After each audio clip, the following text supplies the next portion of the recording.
तूळ राशीच्या जातकांसाठी आठवडा संयम, बौद्धिक स्पष्टता आणि भावनिक समजूत यांचं संतुलन राखण्याचा आहे. शुक्र ग्रहाच्या अनुकूल परिणामामुळे सौंदर्य, आकर्षण, कलेचा ओढा आणि सौम्यता ह्यामुळे तुमचं व्यक्तिमत्व उठून दिसणार आहे. पण मानसिक गोंधळ आणि एखाद्या निर्णयाच्या बाबतीत तुमची मानसिक अवस्था द्विधा होण्याची शक्यता आहे. आर्थिक व्यवहारात जरासा तणाव जाणवेल, मात्र शेवटच्या दिवसांमध्ये काहीतरी स्थिरता निर्माण होईल. करिअरमध्ये संधी असतील, पण त्यासाठी धाडस आणि संवाद महत्त्वाचे ठरतील. प्रेम व वैवाहिक जीवनामध्ये शांततेचा आधार घेऊन नात्यांना स्थिरता द्यावी लागेल. हा आठवडा स्वतःला प्रामाणिकपणे समजून घेण्याचा आहे.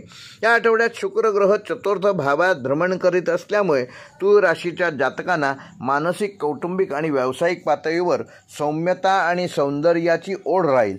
तुम्हाला गोष्टी नीट, सुंदर आणि संतुलित हव्या असतील, पण प्रत्येक गोष्ट नेहमी हवी तशीच घडेल असं नाही. बुध ग्रह तुमच्या संवाद शैलीला स्पष्टता देईल. या आठवड्यात तुम्हाला सामाजिक संबंध, कुटुंब आणि करिअर या तिन्ही आघाड्यांवर तोल सांभाळावा लागेल. तुमच्या निर्णयशक्तीची कसोटी लागेल, परंतु तुम्ही समतोल बुद्धीने सही सलामत यातून यशस्वी व्हाल. करिअर व व्यवसायाच्या दृष्टीने ह्या आठवड्याची सुरुवात काहीशी मंदगतीने होऊ शकते, परंतु बुध शुक्राच्या संयोगामुळे संवाद आणि कलात्मक क्षेत्रात काम करणाऱ्या व्यक्तींना नवीन संधी मिळतील. कार्यालयात तुमचं संयमी आणि समतोल वागणं वाखाणलं जाईल. वरिष्ठांशी असणाऱ्या तणावपूर्ण संबंधांना सुधारण्याची गरज आहे. स्वतःहून पुढाकार घेऊन चर्चा करा.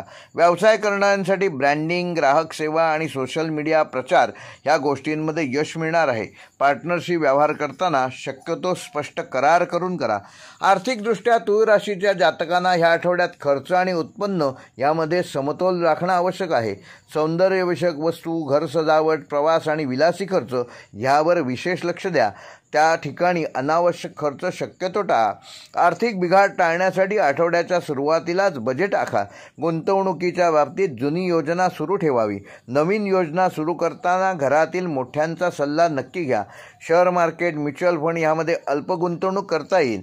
कर्ज, क्रेडिट कार्ड यावर मात्र होणारे खर्च मर्यादित ठेवा.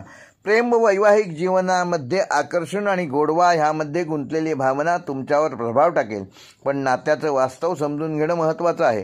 काही तुळा राशीच्या व्यक्तींना जुने नाते पुनरुज्जीवित करण्याची संधी या आठवड्यात मिळू शकते. विवाहित व्यक्तींनी घरगुती वादाचे मूळ कारण शोधून त्यावर शांततेने चर्चा करावी. एकमेकांशी थेट संवाद साधल्यास नातं अधिक घट्ट होईल.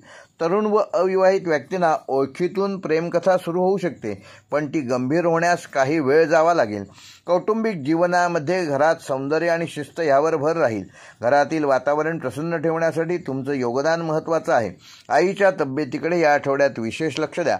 घरात एखाद्या लहान कार्यक्रमाची योजना होऊ शकते. भावंडांशी सुसंवाद, विशेषतः आर्थिक किंवा मालमत्ते संबंधित गोष्टींवर त्यांच्याशी सुसंवाद साधा. काही व्यक्तींना घर बदलण्याचा विचार मनात येईल. जुनी घर खरेदी किंवा भाडे कराराच्या अटी नीट तपासूनच निर्णय घ्या. घरात एकत्र जेवणं, सहली यामुळे तुमचा आपापसातला स्नेह अधिक वृद्धिंगत होईल. आरोग्यदृष्ट्या व मानसिकदृष्ट्या या आठवड्यात तूळ राशीच्या जातकांना त्वचा, मूत्रसंस्था, रक्तातील साखरेची पातळी आणि मानसिक थकवा याकडे लक्ष देणं आवश्यक आहे. सौंदर्यवर्धक उत्पादनांचा वापर करताना त्यांचे दुष्परिणाम आधी समजून घ्या. मानसिकदृष्ट्या द्विधा, निर्णय न घेता अडकल्यासारखं वाटणं ह्या आठवड्यात ही परिस्थिती निर्माण होऊ शकते. त्यावर ध्यान, हलकी गाणी ऐकणे, सकारात्मक पुस्तकं वाचणे आणि मैत्रिणींसोबत व मित्रांसोबत संवाद साधलेला उपयोगी पडेल. रात्री उशिरापर्यंतचं जागरण टाळा. मेंदूला सृजनशील आणि सकारात्मक काम देणे हे आरोग्य सुधारण्यासाठी आवश्यक आहे असं समजा. तूळ राशीसाठी आठवड्याचा शुभ अंक आहे 6 व 9. अशुभ अंक आहे 5. तटस्थ अंक आहे 2. तूळ राशीसाठी आठवड्याचा शुभ रंग गुळगुळीत गुलाबी व क्रीम. अशुभ रंग गडद तपकिरी. तूळ राशीसाठी आठवड्याचा शुभवार आहे सोमवार व शुक्रवार. शुभ दिनांक आहे 8 व 12 जुलै. व तूळ राशीसाठी आठवड्याचा उपाय येत्या शुक्रवारी एखाद्या वधूयोग्य म्हणजे एखाद्या मुलीचं जर लग्न ठरलं असेल तर तिला सौंदर्यवर्धक वस्तू म्हणजे सुबक एखादा डिझाईनवाला रुमाल, मेहंदी कोन, फेस पावडर इत्यादी गोष्टी भेट द्या. त्यामुळे तुमचा शुक्रग्रह प्रसन्न होऊन तुम्हाला सौम्यता, प्रेम आणि आर्थिक संतुलन ठेवण्यास तो सहाय्यभूत होईल.